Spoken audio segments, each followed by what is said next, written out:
Hello there, Mark with Two Port to Fly, Microsoft Flight Simulator 2024. We're at Duluth International Airport in Duluth, Minnesota. Duluth is the home base for Cirrus Aircraft. We're flying a Cirrus Vision Jet G2. We're going to go ahead and fly this over to Madeline Island in Bayfield, Wisconsin. Not a real long flight. We're going to talk a little bit about some of the history of this area on the way over. I live real close to here, so there's a few things that are worth taking note of. The first being we're flying this out of the home airport for Cirrus Aircraft. So let's go ahead and jump in here and see what kind of trouble we can get in. Go ahead and pull the covers off of this thing. Maybe. Gotta be right up close and personal for some of these things to work.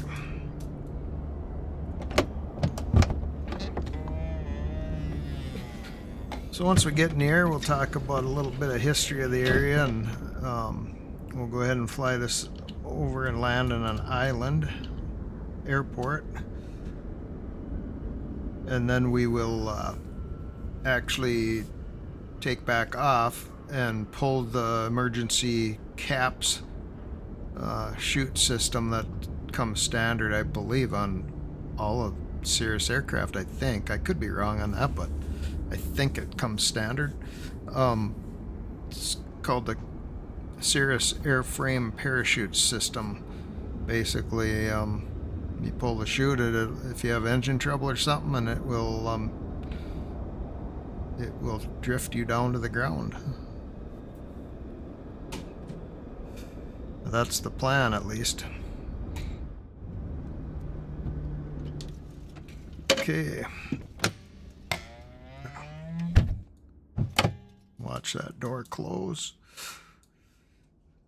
I'm going to turn the batteries on and get the avionics powered up here, and while we're doing that, I'm going to give you a little layout of the airport.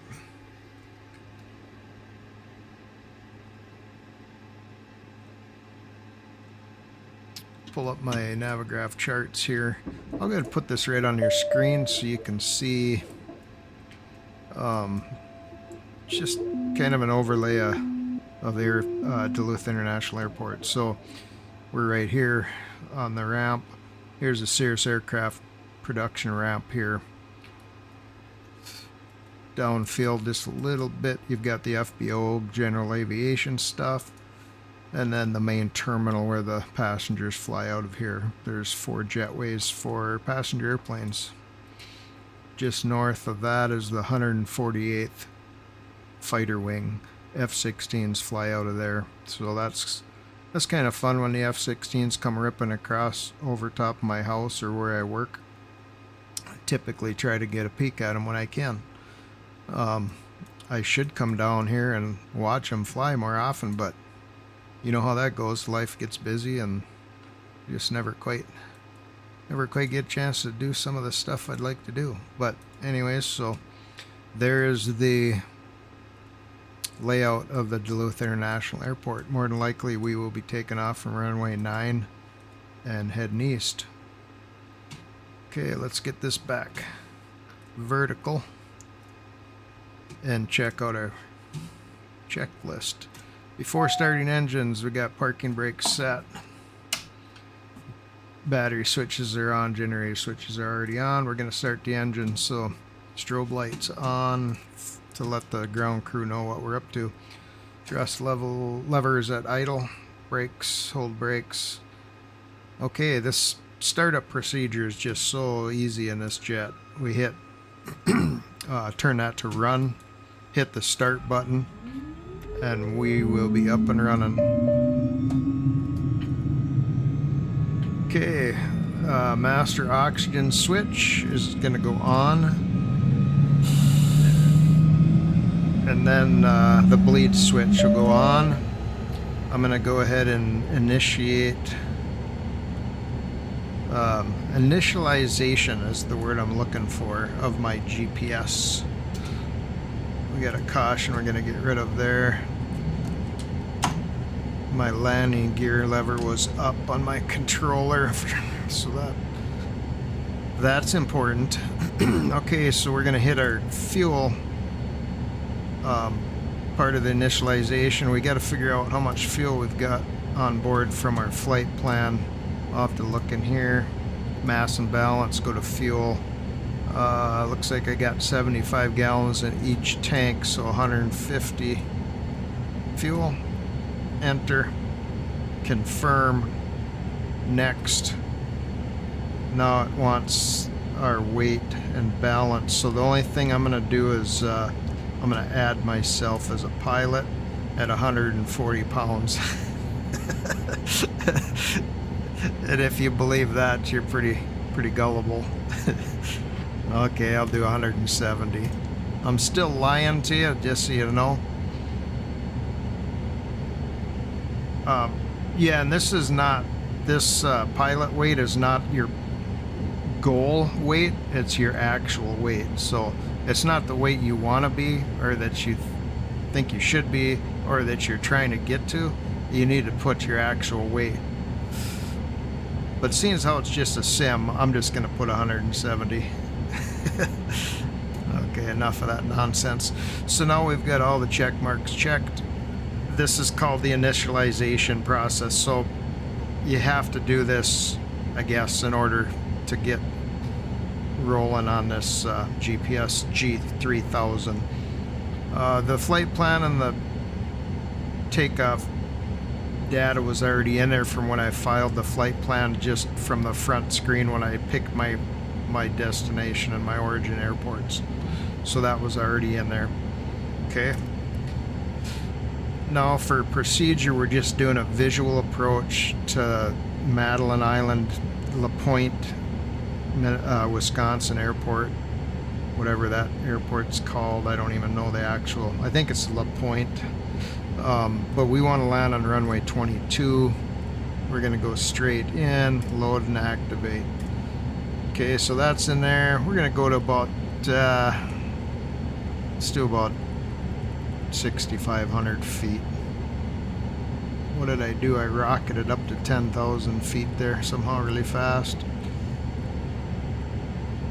I'm really struggling here. Now I'm down to 4,000. Okay, 6,000. We're gonna get there, I promise. So now I'm just gonna hit flight level change, and I'm gonna hit nav. That way when I go ahead and when I get up in the air here and I hit the autopilot, it'll all be ready to go. So now we've got to get, I'm going to hit this MFD button again and just hit map, and then it'll bring up our map in the center here. So we got all kinds of stuff here. Takeoff distance, ground takeoff distance of 50-foot obstacles. Got all your climb data here. Says the parking brake is on, doors are closed, baggage door closed. It's got a lot of information here. It's got the oxygen, PSI, just a lot of cool stuff. This G3000 Garmin is just incredible. I haven't even scratched the surface of the stuff. I'm not knowledgeable at all. I'm just barely doing what it takes to just kind of get started. So anyways, enough of that. Let's get going.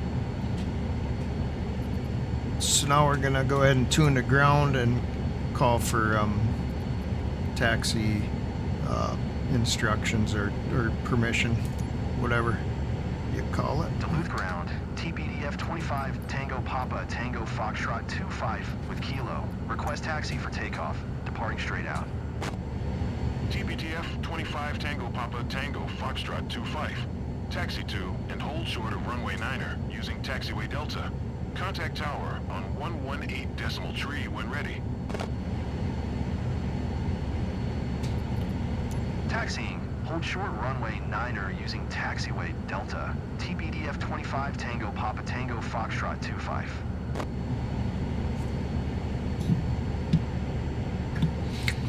Okay, we were pretty much done with our before taxi lists. We got to check our flight controls, free and clear. Okay, trim is set. Flaps we need to set to 50%, which is actually 15 degrees on this airplane. Flight director, parking brake. Okay, that's pretty good there. We'll go ahead and taxi to runway 9. Release parking brake. Throttle up. We'll get rolling here. Maybe. Getting a little late in the evening here. Gonna be getting dark by the time we get to Madeline Island, maybe. But the sun will be behind us. We'll be flying to the east, so we'll have the sun to our back. So.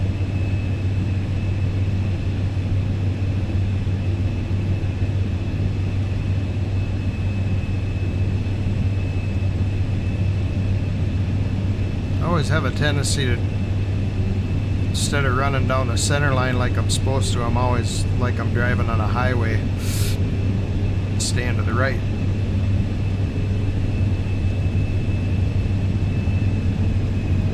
Okay, let's do some of our before takeoff checklists. We're going to turn on our landing lights and our pitot heat. And then I need to look where I'm going here before I crash. Trim is set, flaps are set. Takeoff emergency battery is not on the screen, so that's good. Everything else is good. We're ready for takeoff.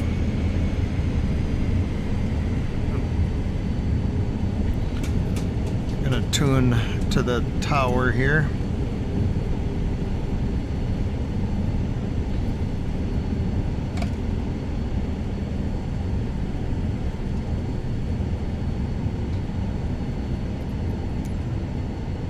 Duluth Tower, TBDF 25 Tango Papa Tango Foxtrot 25. Ready for straight out departure at runway 9er. TPTF 25 Tango Papa Tango Foxtrot 25. Altimeter 299er1 straight out departure approved. Cleared for takeoff runway 9er.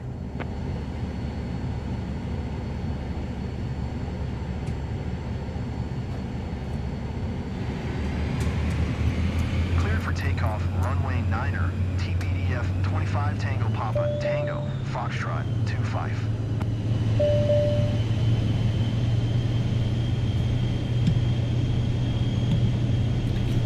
Okay, cleared for takeoff, rotated 85 knots.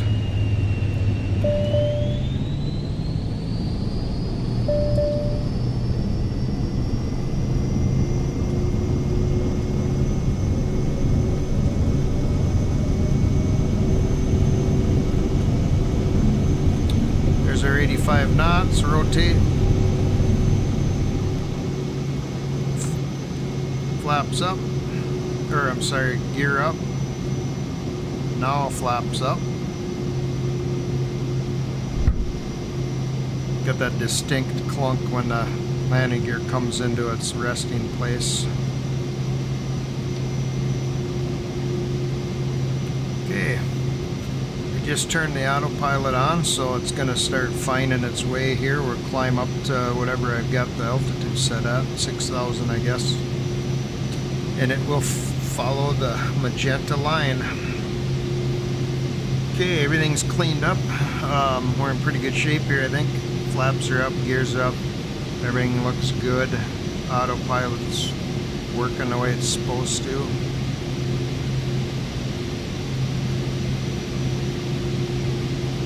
Climbing that. 25 Tango Papa Tango Foxtrot 25. Leaving my airspace. Frequency change approved. Duluth Tower, TBDF 25 Tango Papa Tango Foxtrot 25. Frequency change.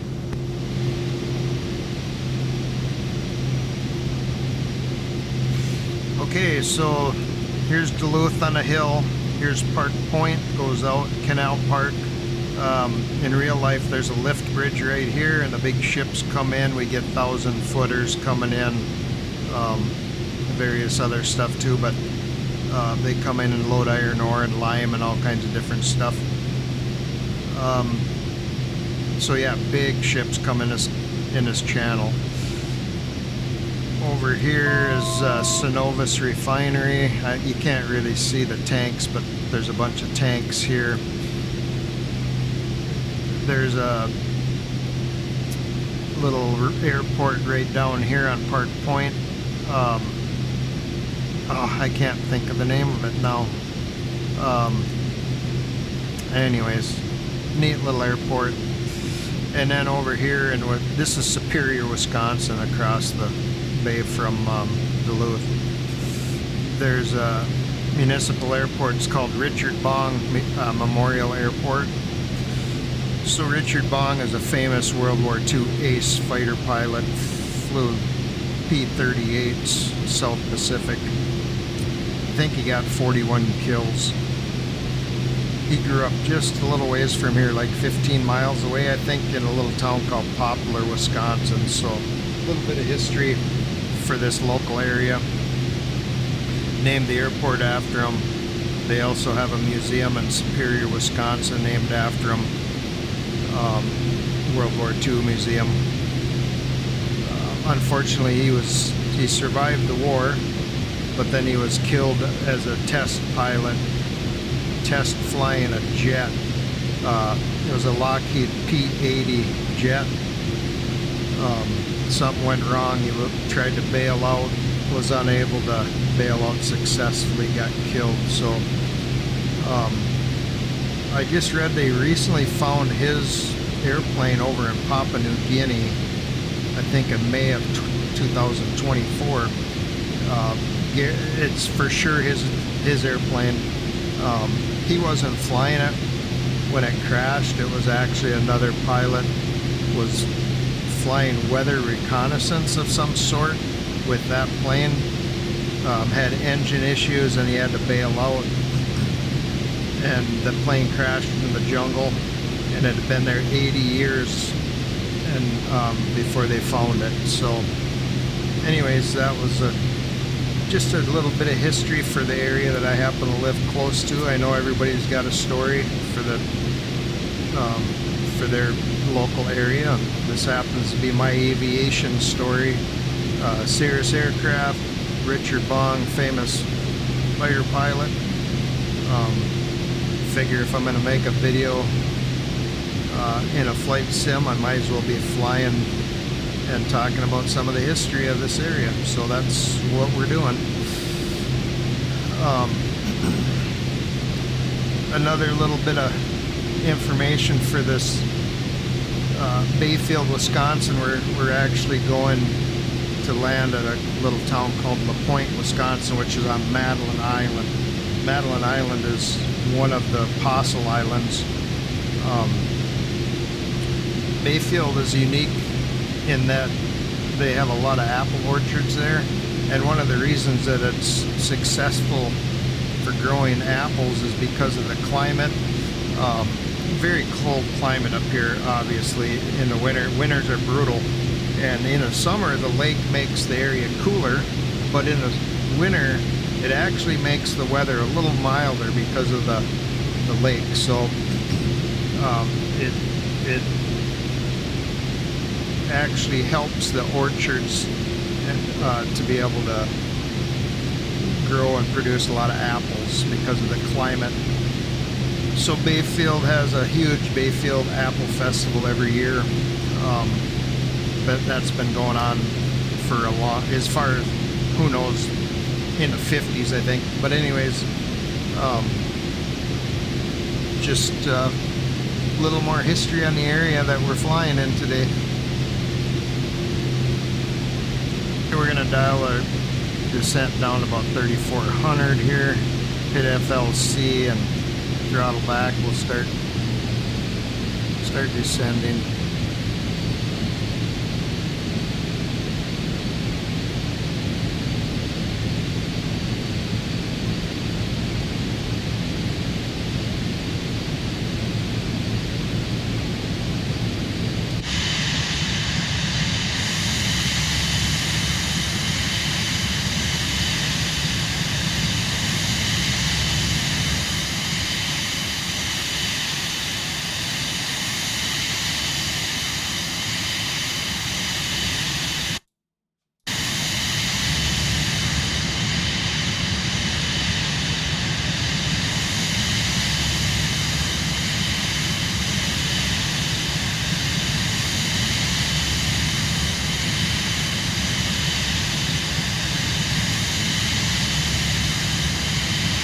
Okay, a little bit about the Cirrus Vision Jet. Cruise speed 304 knots, max altitude 31,000 feet, range 1,275 nautical miles.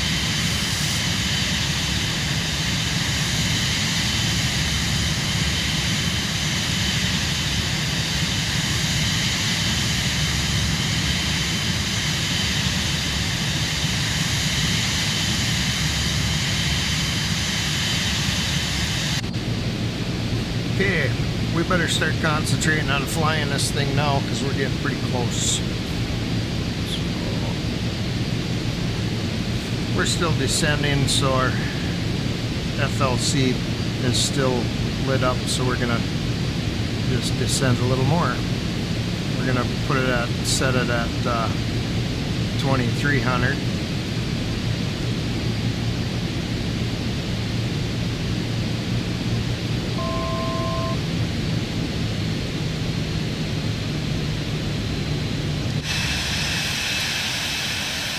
Okay, that little town right behind us here, called Cornucopia.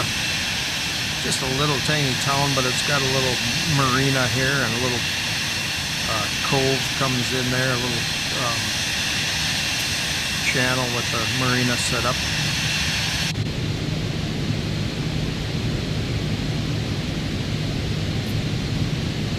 To your left, we have a lake. To your right, we have some trees. The ultimate tour guide at your service here.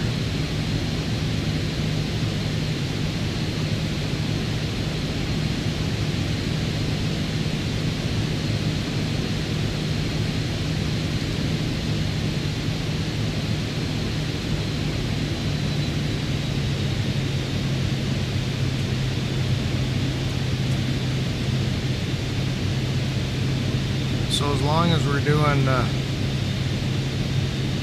tour guide thing, let's show you what this looks like now. So there's a big marina here, and then here's Bayfield, Wisconsin, with the marina. Is that Bayfield, or is this Bayfield? Yeah, this is Bayfield. Sorry, I was looking at the wrong town. I can't remember the name of that other little town, but this is Bayfield. Big marina here, a lot of sailboats, a lot of big boats. And then Madeline Island is right across from Bayfield. So there's barges that run back and forth, ferries and barges, whatever you, that ferry vehicles and whatever across to the island. So there's about 400 people that live on the island, I think. I've got friends that have actually drove tanker trucks onto those barges or onto the ferry and ran tanker trucks full of gas and diesel out to supply the gas stations and stuff out on Madeline Island. Then in the winter time they're able to use ice roads. It freezes and they can use ice roads to get all their supplies out to the island. But it's really neat out there. I've been out there several times with my boat and spent the day out on the island. So Bayfield just got a really neat feel to it. It's almost like being in Maine or something. It's just kind of almost got that ocean feel to it, even though it's obviously fresh water. Big lake though. So it's a cool spot. If you're ever in northern Wisconsin, you definitely want to check that out. So okay, we're gonna descend down to 1,500 feet. Vertical track. Hit FLC, and we will start descending. Now we're going to start slowing down, drop some flaps. Sink rate, sink rate, sink rate, sink rate.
take the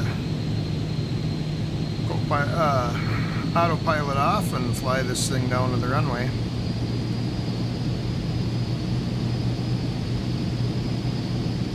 Looks like our approach is good, I think.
We're going to turn around here and then we're going to jump in this onboard camera and take a look at the replay of my landing.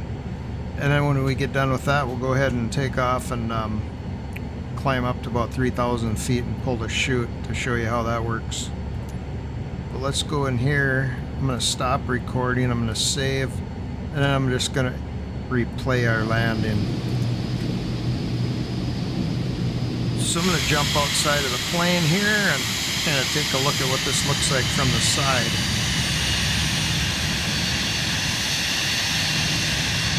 Fairly good approach, I think.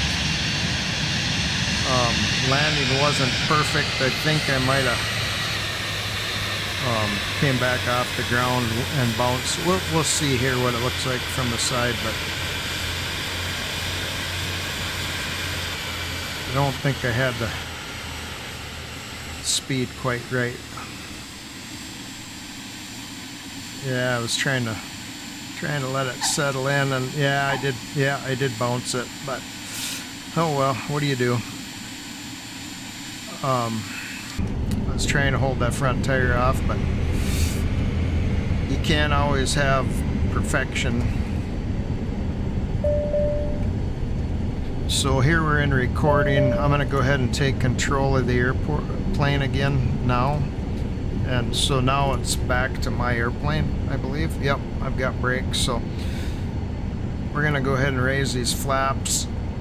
Oh, am I going to get turned around without tipping over?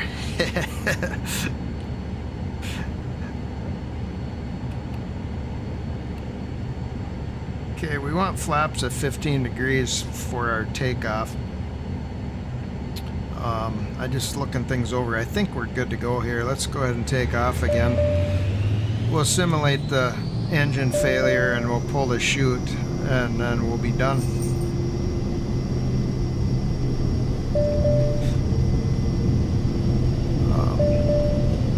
Yeah, I'm not 100% sure what I did wrong on that landing, but there's 90. I think we're well within our takeoff speed. Pull the flaps up here. We'll climb up to about 3,000 feet.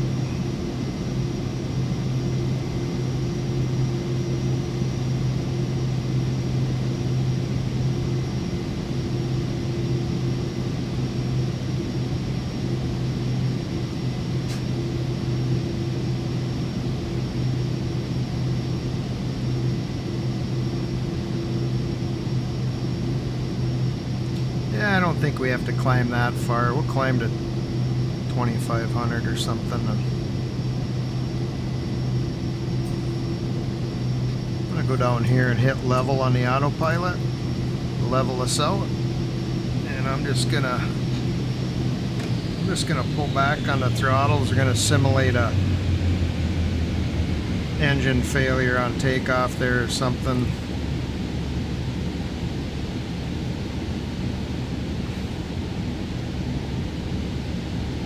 We're just gonna shut the engine off. So there we'll have, we just lost everything. We lost power, lost our engine on takeoff over the water. Not a good situation, but we just remembered Cirrus provided us with this handy dandy little mechanism. So we pull down on this and we pull, and there goes the chute.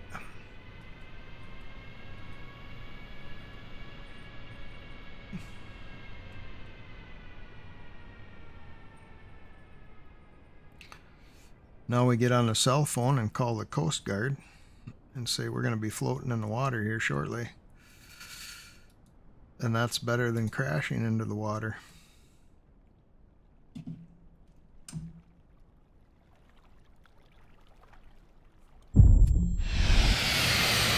Okay, well, when you hit the water it crashes you, but that's part of the sim. So anyways, thanks for watching. Hope I didn't bore you completely to death. Have a good day.